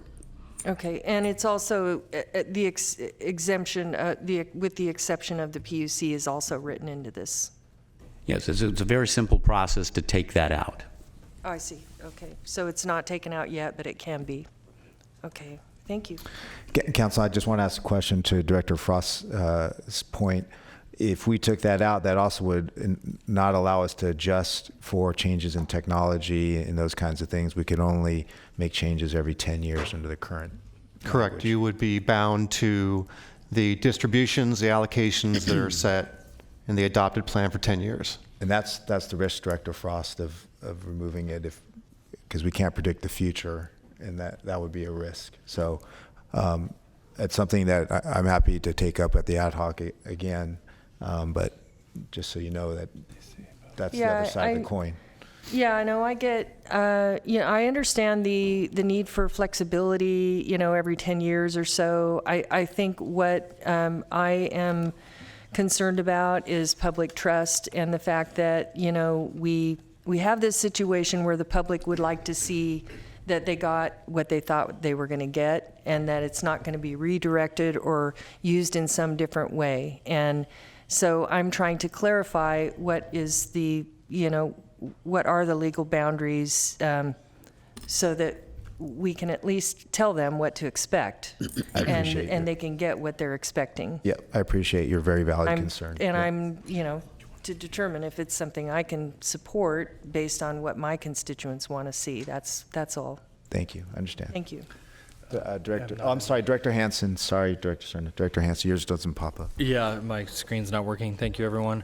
I do favor the way that piece of the ordinance is right now because of the changing nature. 10 years doesn't seem like a long time, but it is a long time. So I just want to say that. Going back to what SMART and SAC moves have been talking about, I know I asked our Executive Director Kempton some of those questions, but one of the things I might just say to the board and Mr. Chair, if the ad hoc is going to meet again, that's something I'm curious about since I'm not on the ad hoc. But if Measure A, which was created in 2004, and passed in 2004 but took effect in 2009, passed by such a large margin and is so well loved here. I don't know why we don't just replicate those percentages and categories which were so successful before. And I think that's part of what SAC Moves is trying to ask us. They didn't quite say it exactly like that. Why not, continue the magic of those splits and that community support? Measure A has been with us for so long, and now if we have a Measure A, whatever we're calling it, or A plus. Yeah. So it's, I guess it's kind of a rhetorical question, because the ad hoc the subcommittee has come to this determination. But I do think that we have to have a really good answer for that question. And I don't know that yet we have a very good answer to that question. There is a different world we live in right now. Yes. Than was in 2004. Yes. Different cities exist now that didn't exist before. Yes. Different priorities maybe. But I still continue to think that Measure A had a certain magic to it. And if we're trying to recreate that magic, we should follow the same formula. Well, so if the ad hoc or the subcommittee is going to meet again, I think that's something to consider. We do have one more meeting to discuss some of the details of the ordinance, Director Hansen, but I would say we've gone down that path respectfully, and with that full consideration of previous Measure A, failure of Measure B, new electorate, new cities, post SB1, all of those things, and that's where I would hesitate revisiting it at this point. But not to say that we can't be informed by comments here today and further conversation. Director Cerna. Thank you, Mr. Chair. So first, I'd like to thank everyone that addressed the board here this afternoon. A lot of busy people. I understand that this is not easy for many of you to take time out of your schedules to be here. And I also want to thank the folks that have inundated our inboxes in the last few days, last few weeks, with not necessarily just a form communique. In many cases, it's very similar, but I think there's also something to be said for how those emails have been structured to convey to authority members your own personal take on what it means to be a cyclist and have to rely on bicycle infrastructure to get to and from your place of work, what it's like to be transit dependent, and what's important to you in that regard. So I just wanted to make sure that it was recognized by someone up here today that we take very seriously all of those emails, and your advocacy overall is impressive. I think at some point, as the chair mentioned, we're not taking a vote today, but at some point, we're at least going to have to begin to coalesce around where we are individually and collectively on the subject of the distribution. And you've heard from me and you've heard from others what our priorities are. And my priorities have been consistent. Nothing has really changed for me. I'm glad to see we've made progress on the American River Parkway. But for me, should it be the will of this governing body to make adjustments to the split, the allocation, the 60-40 that's been mentioned many times here today, and if there's enough gravity to do that, certainly air quality and the effects of air quality and greenhouse gas emissions on climate change is something that continues to resonate with this board member. And I'll be part of a collection of board members that would look to continue to push the envelope. Having said that, if it is not the will of the board to go that direction, and there is a stronger movement up here to not mess too much with the allocation because there's concerns about whether or not the electorate is ready to support something like a 50-50 or something greater than what's being proposed now, I am not about to abandon this effort. I think it's much too important to say all or nothing from almost any standpoint. And this is the pain of doing something like this. We have to kind of continually vet what this looks like in terms of the expenditure plan, what it looks like in terms of the split. That's not easy. I understand the frustrations by some. I disagree with some of the characterizations by some about what really is driving some of us or us as a governing body. But I certainly am hoping that we get to a place where we can all agree that it doesn't mean everything to all of us. It doesn't have everything that we'd want, but the greater good of the measure outweighs the fact that we're not getting everything that we want, and that we all find that this is an initiative, a measure that we can and should support for all the right reasons, to fix our roads, to make sure that we're going to continue to have resources available for transit and active transportation, to do things like improve the parkway. So I just want to make kind of very clear today, even though we're not taking a vote, what my perspective is, and the fact that you continue to advocate the way you have, and I'm speaking directly to SMART and SAC Moves. Please continue to do so. I think it's effective, and I appreciate it for one. Thank you. Thank you. Director Guerra. Thank you very much, Mr. Chair. I, too, like Supervisor Cerna here, agree that the goals, at least for this board members, are pretty clear. And number one, first and foremost, is the public health and the real threat of climate change and the quality of life of people who live in the greater Sacramento region. Also, not to forget that mobility and intermittent and intermixed with the issue of housing is, I think, a threat to our regional economy too. If we don't address mobility, congestion, and those issues, I think we will, as someone mentioned, end up with the challenges that LA has with goods movement, quality of life, and those issues. But to do nothing, I think, is also not an option. I think that hurts all of us. So I agree with the comments of some of my colleagues here, Board Member Cerna, that we must coalesce over something that I think addresses those clear issues. I want to thank staff for a lot of this great work putting this together, and my colleagues who have, I think, been getting us to this point. I'm happy to see that there's additional money or the conversation of the proposed application of additional revenues for the Air District. If we are not using our regional body that works with all of our cities and incorporated parts of the county to leverage dollars from the federal government to help us study and make changes, and that entity that's purely focused on the public health is not well funded, then I think we're all going to hurt in that situation. Also, thank you for the work of the Mobility Center. I think that making sure that we're planning for the future and understanding that technology will change is critical. If the dreams and aspirations of my colleague Councilmember Harris and having zero emission or electric aviation comes to fruition soon, then we maybe are thinking really hard about our freeways.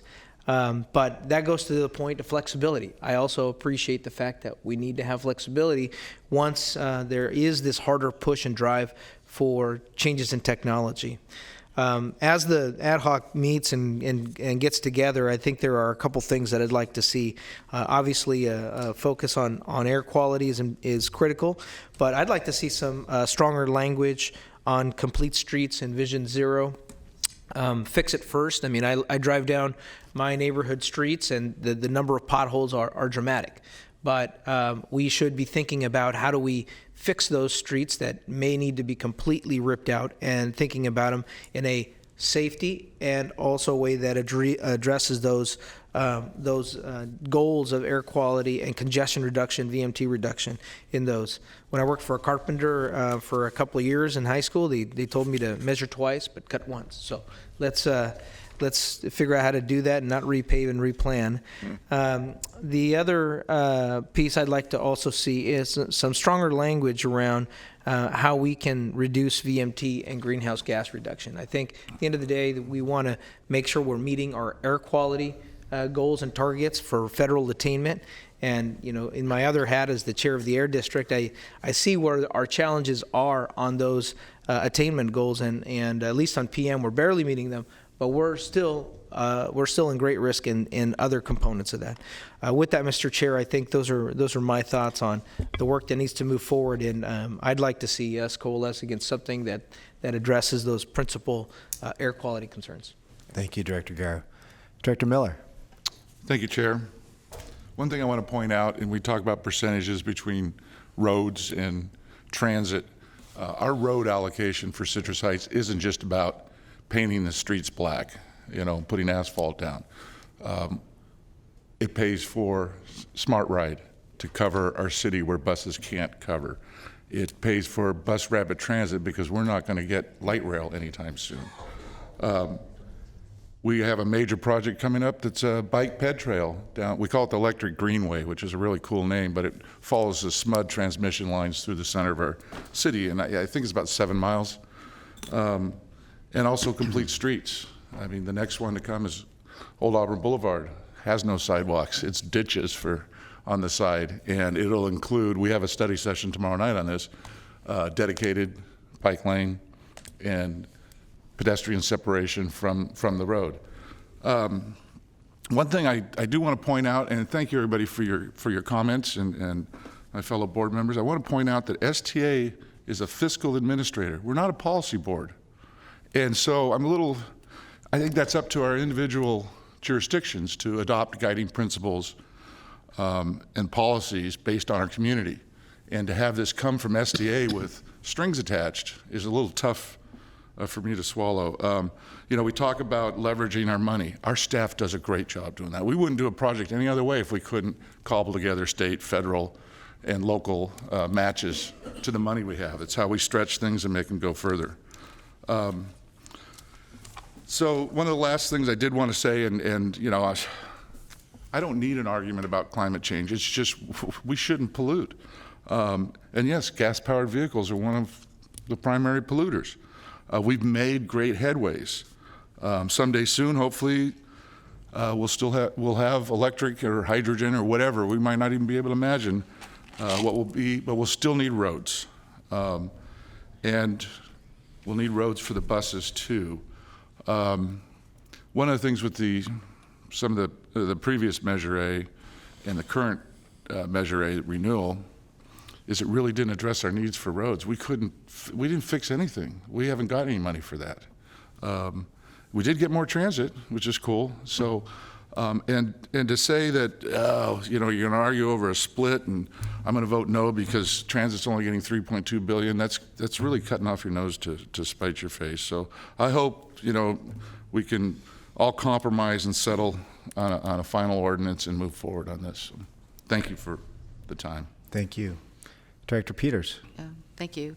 I just want to say we may at ad hoc make a few small changes, but I think this is $8 billion that we won't have if we don't pass this. So 40% or 50% of nothing is nothing, and I think we all need to work together to do that for public safety. I mean, I have people stop me about bicycles falling in potholes and they break their knee. They're terrified to walk in the street, and this is going to put bike lanes in. It's going to put sidewalks in. It allows for street lights to be put in, which is very important in the unincorporated area. A more ethereal comment would be it could affect our economy. When we are looking to companies to move here with good paying jobs for all, they want their people to be able to get to work and not need a four-wheel drive to get out of the potholes. The director of RT, Henry Lee, was here last time we met, and he testified in favor of this. So he's the lead champion of the public transit portion. So that tells me a lot. And as to the PUC paragraph, I really think the public doesn't wish to. No offense to everyone on this board, they don't want a lot of politicians having an annual option to change the measure. So I would be not in favor of leaving that in. Thank you. Thank you. Vice Chair Natoli. Thank you, Mr. Chair. Just a few comments and then offer a couple of thoughts. One being, you asked, Mr. Chair, for the next time around that Mr. Kempton give a presentation with some more background.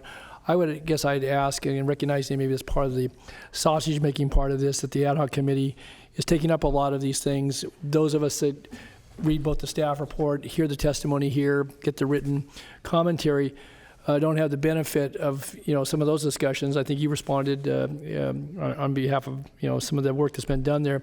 I think it would be helpful, ad hoc committee or not, to at least have some report out, because as we sit here 3 weeks from now and try to go through that as this entire body, we had the benefit of certainly that being vetted in the recommendations, but I would offer that as a suggestion, so we at least have the benefit of what was discussed and why certain things may have been in or out, and I don't expect it, extensive, but I just think it would be useful for those of us who hear the testimony, read the letters, and, again, and certainly, are, grateful for our colleagues who are willing to serve in that capacity. I just think it would be helpful. So I would offer that as some additional information as we're beginning to actually, begin to, try to pull consensus together around this. So I think it'd be appropriate. Okay. Also, just as to the flexibility, certainly, what's in or out as it relates to touchback. I do think, though, as we talk about, what the vision may be as we sit here today, and as this would go before the voters, assuming we come together and put it on the ballot in November. I think having flexibility for those that will succeed, all of us, is important, but also keeping, that level of accountability with the voters at the time in which it was brought before them, and again, if it wins the support, keeping faith with that, but also I think allowing, for those developments, whether it be technological or certainly demand and or legislative requirements and or public health issues. And so, again, that's, something obviously we're going to talk about at the next meeting, but I do think having flexibility is optimum to those who are going to, be here over the long haul, all 40 years in carrying this out. I would just note, too, the correspondence. Thank you, all those who have written. I know that we've been, receiving quite a bit of commentary, and certainly Director Cerner referenced it, but I appreciate certainly the thoughtfulness. There's a lot of similarities, but there's also, I think, some real personal stories that I think help us in recognizing, I think, what at least those that are writing to us want.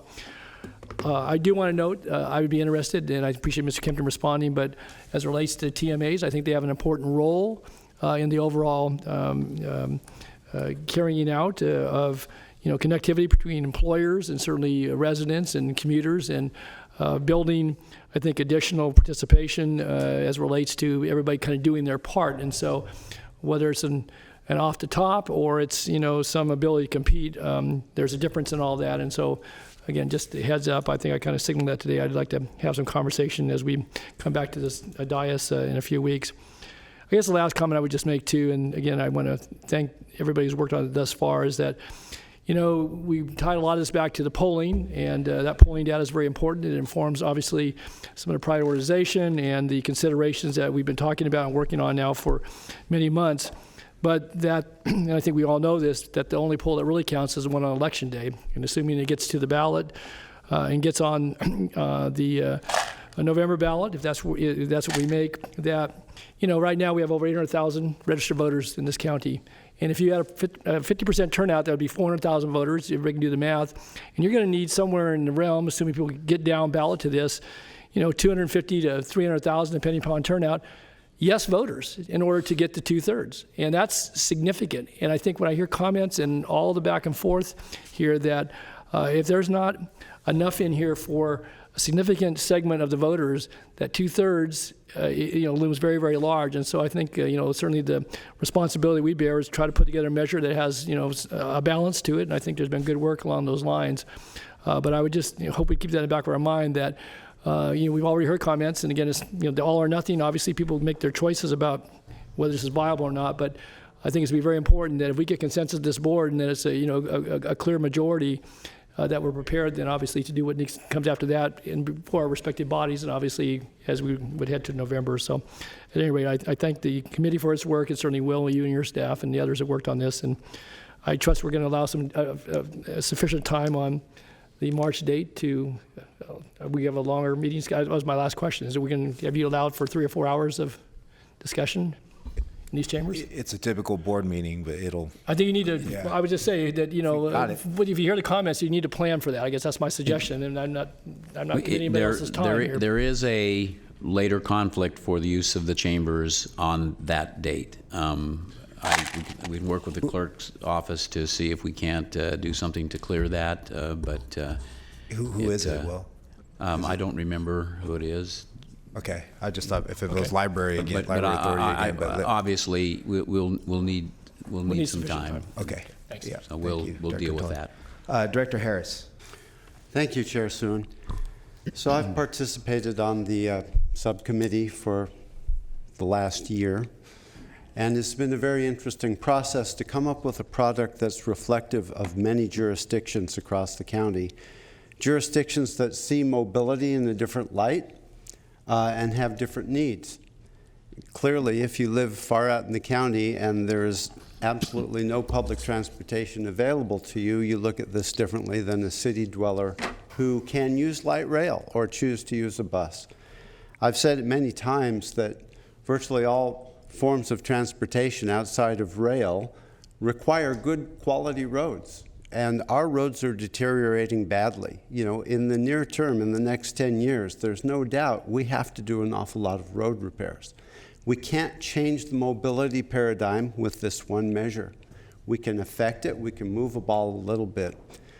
This particular measure that we're bringing forward from the committee is so far superior to Measure B that both the process and the product are much better. You recall that that was more like a 70-30 split. And it almost passed. It was very close. There is clearly a huge appetite to solve this road conundrum, both in the city and the county. Our roads are deteriorating at a great rate. When we talk about infill, infill requires underground infrastructure, and that means tearing up roads, and that means a lot more money to repair the roads to support infill. You know, when you take all of these considerations into mind, I think that the product that the committee has come forth with is a compromise. It's definitely a compromise because of all these disparate needs throughout the county. I think we're very close myself. You know, I understand all the arguments of the advocates about climate change. It is crucial. It's, you know, we are at a real turning point. But I'd ask you to consider this. Changing the mobility paradigm requires policy and it requires technology. And both of those are evolving. I also agree with Director Miller that this may not be the place to change policy. Rather, more that would be to individual jurisdictions. But, you know, things are going to change dramatically, I think, in the next 5 years. I have a great interest in air because I'm a pilot, but Uber is absolutely developing drones for personal travel, and things are going to change a lot in the next 5 years. Electric vehicles are being adopted at an ever-increasing rate, which is great for air quality, it's great for greenhouse gas reduction, and it's not insignificant by any means. You know, I challenge every one of you to think how you would change your own lifestyle. Okay, if rail could get you everywhere, you'd be inclined to take rail. We need to make adjustments in that regard, but this measure, should it pass, will give a lot of money to RT, and as was mentioned, Henry Lee has made peace with it. You know, I also sit on the RT board, as do many of my colleagues, and we are changing RT. It's moving in a positive direction. If it doesn't get an infusion of money from Measure A, things will stall out. So trying to make a balance here, a bill that would pass, you know, that voters would actually accept, we have pushed it more in the direction of transit than Measure B, and I think that's a good thing. Could we push it farther and still get this past the voters? I think we're right at the cutting edge. That's my own opinion, based on the polling, based on talking to a lot of people, and based on dealing with my colleagues who have vocalized that if there wasn't more money for roads, they're out. They're not gonna try to even bring it to their council. There are some members here who are convinced that this thing will fail, and they're not supportive. As an elected body, we have to take all of these things into consideration. All in all, I think that, again, we're very close to something that can pass and really needs to pass. So I thank my colleagues for all of your comments. I think they were all astute. Director Cerna, I'm completely lockstep with you, and really virtually everything that was said today, I agree with. This is not an easy process, but I will say this. We did an awful lot of community outreach. That didn't happen with Measure B, not even a little bit. This has been a long process of listening, and yes, you know, personally, would I invest more in transit? I would. Am I concerned about climate change? I am. Do I think that this measure can solve a lot of those paradigms? No, I don't. But I think it's a very necessary thing for us to pass. Thank you. Thank you. Director Frost, did you still want to say something? Are you okay? I can. Okay. I was just going to add that there were a lot of comments today from public comment. Appreciated everyone's input around climate change and greenhouse gas emissions, and if you build it, they'll come, and the need to really reduce our greenhouse gas emissions. And I think the point I wanted to make is that, number one, and it was brought up by several people, that if this doesn't pass, no one gets anything. And no matter what happens, we still have to fix our roads. And it's not just about the constituents wanting the roads fixed to improve their, neighborhoods and their property values, but it's about public safety. And we're actually having situations where people are hitting potholes and having accidents and getting hurt. And so the roads are important. I also wanted to, I think it was Director Gatewood that mentioned about a dollar allocation versus percentages. And I think when you summarize the measure in terms of this project is going to get this amount, and it sounds like there's challenges that I'm not aware of, but versus the percentages, it kind of gives people a better idea of the big picture view of who's getting, where the money is going to and what they're voting for. And I think Director Hansen might have referred to that also. So that people can easily, and there was a business group that came up with a plan that actually allocated dollars to projects, and it said this is going to finish this project, so that people knew what they were getting and what they were voting for. I think that would resonate well with the public in helping them better understand what they're voting for. Thank you.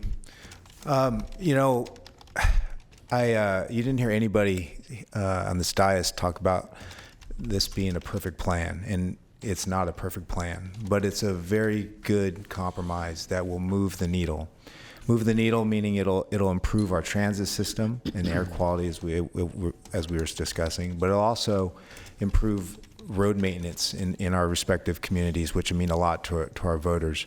I come at you as someone who, when I was, Samuel's age, growing up in South Sacramento, had the luxury of being able to bike through Land Park and to get to Old Sacramento. I cherish those days. I'm jealous that I can't take transit and bicycles now, living in Elk Grove and having to go to Arden Arcade. So I definitely commute out of my area. And as a father with my own children, I also take stock in the world we're going to leave to them. I'm going to leave to them, my wife and I. And so I have great appreciation to everything that was said today. But I am also trying to balance what you've heard my colleagues articulate, and at least being able to speak at length with Henry Lee of RT, who will implement the very transit system, the improvements that everyone's focused on, knowing that he has there's enough in this expenditure plan that will move that needle. That gives me comfort. But we also have to look at the threshold of voters. So being able to pass a measure so that everybody can enjoy or take advantage of revenue to improve both systems is something we need to be very cognizant of. And so I appreciate all my colleagues' comments today. Like others have said, we all agree with everything that was said up here. So there'll be more opportunity for comment and discussion at the next meeting. Will, if you wouldn't mind, Director Chenier talked about next steps. Could we go through that a little bit? Certainly, Mr. Chairman. So after this meeting today on March 2nd, which is next Monday, we have a meeting of the Professional Advisory Group at which we will be hearing from the Smart SAC Moves group. And the Public Works Directors in particular will be discussing complete streets and some other issues relative to the suggested changes that have been proposed by that group. On March 5th, next Wednesday, is the next ad hoc committee meeting. Third, fourth, no, that's on Thursday. I'm sorry. Thursday, yeah, Thursday. Sure. Correct. No, it's Thursday. It's Thursday is the next ad hoc committee meeting, followed by another meeting on March 9th of the Professional Advisory Group, if needed, if necessary. We'll decide that on Monday. And then the regular meeting for March is March 12th. That's the board meeting at which you will be asked to adopt the tentative transportation expenditure plan. Tentative because it has to go through the Public Utilities Code process of all the cities and the Board of Supervisors. Then in April, we intend to introduce the ordinance, and in May, you would formally adopt the ordinance. Okay. Thank you. Can we get those dates on the website so folks can refer to them or see them? As okay. I think when you get to have someone do that. Most of them are, but we'll check that. Okay. Let's make sure. Yeah. Did you want to say something, Trish? Or you go? Okay. All right. If there's no other further comments from the directors, I'm going to item 5, I think was on here. With that, I'm going to adjourn. Thank you, everybody.